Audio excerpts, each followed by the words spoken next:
from the studios of Farm Journal Broadcast.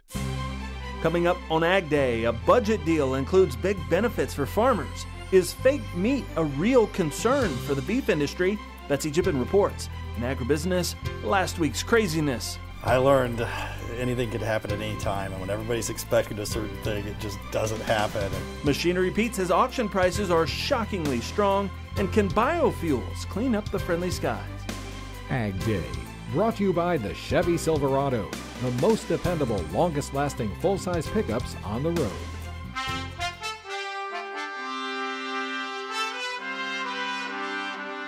Good morning, I'm Clinton Griffiths. Wild volatility in the stock market and drama in Washington, including a short government shutdown, made for a wild end to the week. However, it did leave the agricultural complex with several key provisions. The $400 billion budget deal includes cotton and dairy program changes. For cotton, it restores eligibility in the Title I ARC PLC programs of the Farm Bill. Now on the dairy side, it eliminates the $20 million cap on the livestock gross margin program and makes changes to the margin protection program. The fixes help pave the way for final adjustments to the safety nets in the next Farm Bill, boosting long-term spending baselines and giving lawmakers a bigger budget to work with.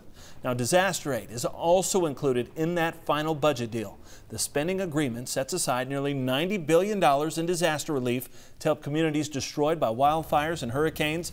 Some $2.3 billion is set aside for agriculture assistance, much of it expected to help rescue Florida's battered citrus industry. The budget deal also eliminates the $125,000 per producer payment cap in the Livestock Indemnity Program, or LIP. That's expected to help ranchers impacted by wildfires last year. As a result of the passage of this legislation, many of those ranchers affected in southwest Kansas, especially those who suffered the greatest losses, will receive much needed additional assistance so they can continue their efforts to rebuild. On the biofuels front, the bill retroactively extends the lapsed biodiesel tax incentive program, but it's only for 2017. Iowa Senator Chuck Grassley says the one-year extension, quote, is contrary to the promise I got from both leadership of the Senate and the House. Canadian Prime Minister Justin Trudeau spending several days in the U.S. last week, pitching Canada as a destination for American tech firms. Trudeau says President Trump's stance on immigration provides a clear opening for Canada to pitch itself to Silicon Valley. Canada offering a 2-week fast-track employment permit for certain workers dubbed the Global Skills Strategy Visa. Trudeau says an unknown number of Canadians work in California's tech industry thanks to visas made possible through NAFTA. We have indicated clearly that we will be negotiating in Canada's best interest, but we also want to make sure that the deal we get to is a win-win-win. We know that there is a path forward that is going to be beneficial to Americans, to American jobs, to Canada, to Canadian jobs, and to the Mexican economy as well. That's what we're diligently focusing on, and we will not accept a bad deal, but we know that there is a good deal to be had, and we will keep working on it. Trudeau's trip started in Chicago and ended in Los Angeles. He also met with CEOs from Google and Amazon. Switching gears, the National Cattlemen's Beef Association recently rolling out its 2018 policy priorities, and for the first time, the association added fake meat to the agenda. The association watching as plant-based proteins and meatless burgers grow in popularity. So is it a threat to the industry or a sign of the times? Betsy Gibbon reports. Step inside BurgerFi in Tempe, Arizona, a food chain specializing in burgers, from traditional to specialty to veggie and everything in between. We are in the premium burger market, so even though we execute at a quick pace, we try to serve a higher quality burger. Yet there's a new plant-based protein on the menu called Beyond Burger, a meat substitute designed to look, feel, smell, and impersonate the traditional staple. We always see new trends that come around, but a lot of them are gimmicky, a flash in the pan. This is really sustaining itself, and in fact it's continuing to grow from week to week.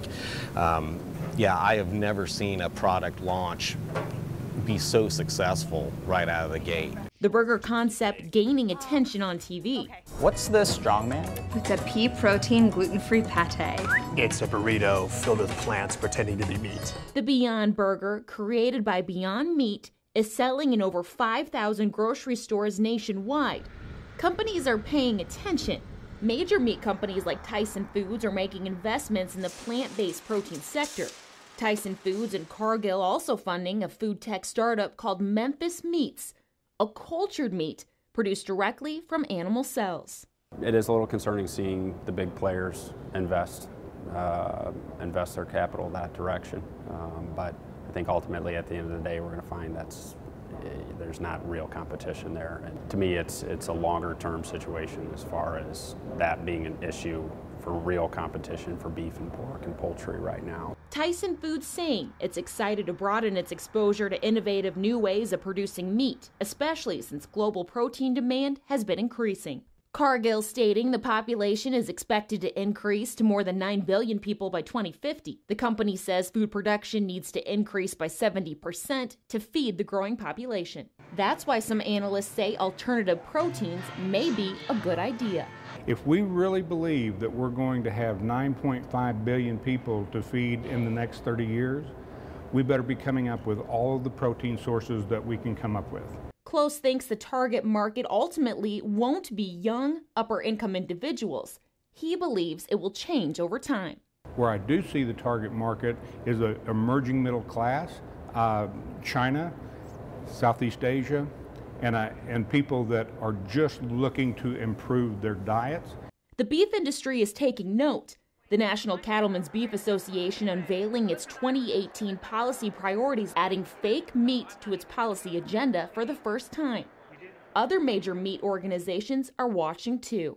We see a great opportunity in the beef business. My family's been in it for 150 years and we're not getting out of it, and I don't think most of the rest of us in it are either. So, good for them. They've got to try other things, that's fine, but at the end of the day, people want to eat a healthy beef product. It'll never surpass or overtake the traditional burger, but I can definitely see it taking a much larger section of our product mix in the future. Jones says the burger craze is bringing in new faces to his location and not necessarily taking customers away from the classic hamburger. So traditional cheeseburger still your #1 seller? Oh yeah. No one can beat a cheeseburger. It's just the go-to for so many people. And traditional beef is still on top for now. Reporting for AgDay, I'm Betsy Gibbon.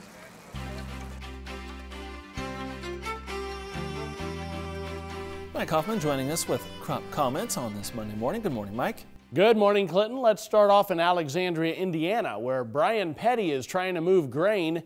It's so cold he had to use the industrial air compressor and grain vacuum at the same time for the win.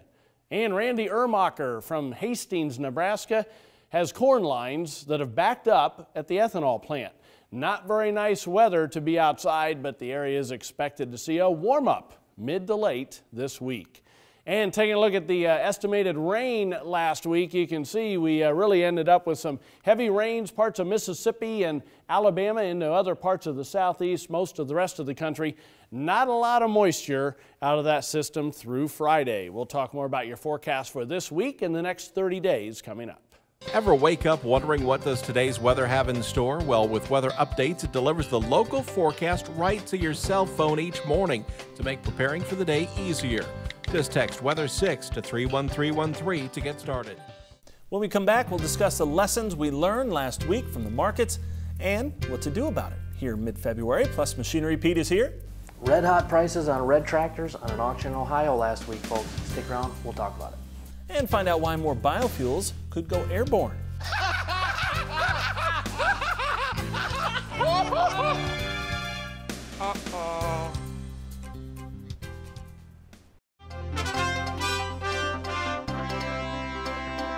In agribusiness, on the merger front, new reports that Bayer is planning to sell its global vegetable seeds business and allow BASF exclusive access to its digital farming data in a bid to address EU antitrust worries made about its $63.5 billion purchase of Monsanto. Now, the German drug and crop chemical maker submitting its offer last week after the European Commission said the deal may reduce competition in pesticide, seeds, and plant traits such as herbicide tolerance and insect resistance. Bayer already had a deal to sell its seed and herbicide business to BASF for about $7 billion. Here at the Agribusiness Desk to start the week, we have Andy Schisler with S&W Trading, and we have Joe Vakovic with Standard Grain. Thank you both for being here. All right, last week, just an absolute terror of a week, just so busy. What did you learn last week, Andy? I learned anything could happen at any time, and when everybody's expecting a certain thing, it just doesn't happen. And the stocks, when I'm sitting at my desk in the afternoon and they're down 1,700 points, and I'm just like, it's always something you haven't seen before. And, and it gets a little scary because, like, we trade grain positions, and I've got a lot of stuff on. I'm just like, oh man, like I hope this doesn't. I'm hoping it doesn't go on margin call. Right. You know what I'm saying? That's really what I'm thinking in the back of my mind. I'm like, yeah, I've seen this before. This is where I get the heck out of everything I've got. Yeah, that's right. You know what I'm saying? Yeah. What about you, Joe? What did you walk away with? Yeah, I mean, volatility's back with a vengeance, and it turned on a dime. I mean, we went from just this slow grind up in the stock market and ultra low volatility to just a mess of volatility, and it's bleeding into some of the other markets. I mean, you look at treasuries moving more than they've moved recently. You look at the metals, you look at the energies, just larger daily trading ranges. We're starting to see a little bit of it in the grains. I mean, we had a day where corn was up almost 5 cents last week, which is a lot of volatility these days, you know. So that and USDA told us a few things last week. Soybean exports aren't good. Corn exports are good and improving. So we've got some things changing in the grains a little bit. Yeah, and as you look at the week ahead, anything that informed you last week that's going to change the way you perceive the commodity markets? I think generally people are really apprehensive with the weather models with Argentina. And it's like we were kind of in a holding pattern for a couple days, and their weather looked like we maybe should be rallying, and we weren't. And then we kind of popped some, and they're just like, see what this rain event is this weekend. It's like, so if it's a bust, like some of them have been, and I kind of think it's going to rain this weekend there. I'll just say that. I kind of think it's going to, but I think it's going to be like 60% coverage. Okay. But if it doesn't, we'll move up in beans and corn, and we'll hit some numbers that need to be sold. All right. Joe, real quick, your week ahead? Yeah, I mean, weather's the name of the game, especially as it relates to the wheat market, too, and what we've got going on domestically. You know, the Argentina thing's one thing. What we've got going on in the U.S. plains is another thing. We desperately need some rain in Kansas, Oklahoma, North Texas, you know, it's northern plains as well. The western portions of the Dakotas very, very dry. So the wheat market is going to relate to whatever happens there. All right, so a lot to watch. Hopefully this week will be a little bit quieter, but boy, it makes for some interesting conversations. Appreciate you both being here. We'll be back with more Ag Day in just a minute. For one-on-one marketing advice, call Andy Schisler with S&W Trading at 312-506-3888.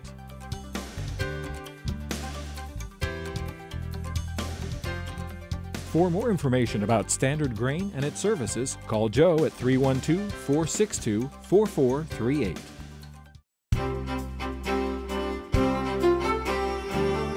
Welcome back to Ag Day. Meteorologist Mike Hoffman here looking at the jet stream, Mike, and we're always watching it to see what the pattern is going to be, and you think maybe we're starting a new pattern at least for a week to 10 days. Right, at least for a week or two here, we're going to see these cutoffs try to form in the southwest, and that's great news for the drought areas in the southern plains and the Four Corner region. Because anytime you get those little systems kind of diving in and cutting off the southwest coast, you not only get storm systems developing down there, but you get this flow of Pacific moisture into the southwestern portions of the country. So that's some great news there. Also, when you get a split flow like this, then you end up with very cold temperatures in the north. You can see how that pattern just kind of rotates through itself, and you end up with pretty mild weather through the southern tier of states, and that's a big difference, which can also cause some more storm systems to continue to move through these areas. So as we put the jet stream into more of a motion here, you can see the cutoff kind of goes away as we head toward the end of this week, and it just kind of flows into the pattern with some moisture moving through the Tennessee Valley later in the week. And then as we head through time through next weekend and into the following week, it appears to me like there might be another cutoff trying to come the following week into the southwest again. And so this pattern, at least for a week or two, is kind of changing a little bit. We'll have to see how it evolves after that for later in February. But temperatures this week, I'm going below normal for the western Great Lakes, northern half of the plains into Montana, above normal mid-Atlantic, southeast through the southern Mississippi Valley, most of Texas. Four Corner region, all of California, southern Oregon. As far as precipitation for this week, I'm going above normal for Southern California, Four Corner region with that system coming in, and then it kind of flows east. So we'll go above normal into, once again, the southeast Tennessee river valleys. Below normal in most of Florida, below normal most of Texas, and from the Great Lakes all the way back across the northern plains into the northwest, below normal precipitation as well. 30-day outlook for temperatures. We'll keep it below normal from Missouri northward through the northern plains, through the Great Lakes, Ohio Valley area, above normal mid-Atlantic into Florida, and also above normal Four Corner region, most of the west coast. Precipitation over the next 30 days, it's a tough call here, so I'm going near normal for most of the growing regions. Above normal from the southern Mississippi Valley into the northeast, below normal for South Florida, below normal southwest, and above normal in a small part of the northwest. That's a look across the country. Now let's take a look at some local forecasts. For Bakersfield, California today, partly sunny and pleasant, high temperature of 66 degrees. Carrington, North Dakota, cloudy, continued very cold, high of just 8. And finally, Chattanooga, Tennessee, mostly cloudy with a couple of showers, high around 61.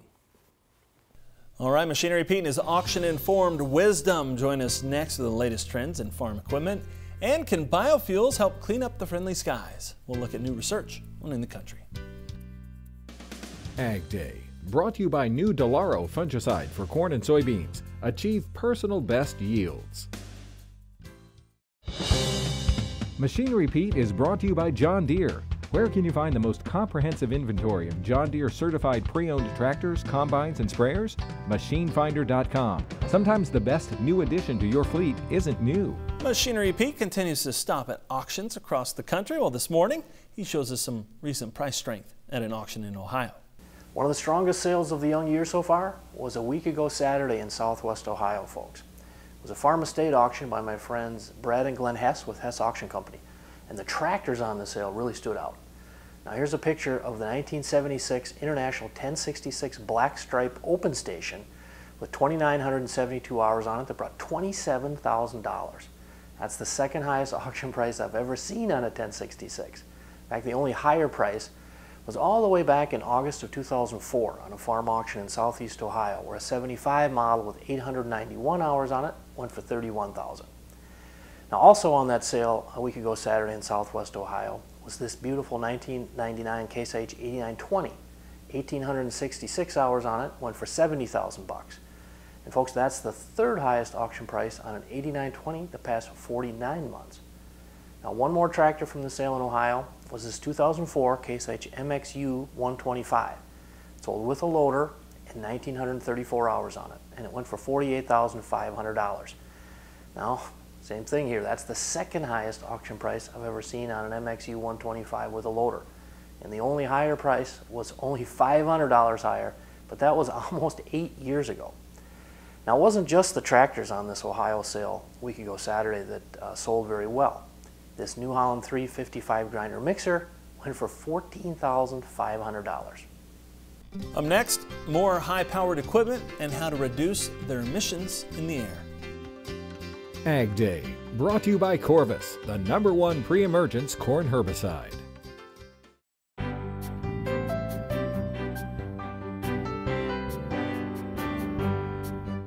In the Country, sponsored by Kubota.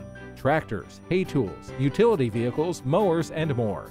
Visit KubotaUSA.com today.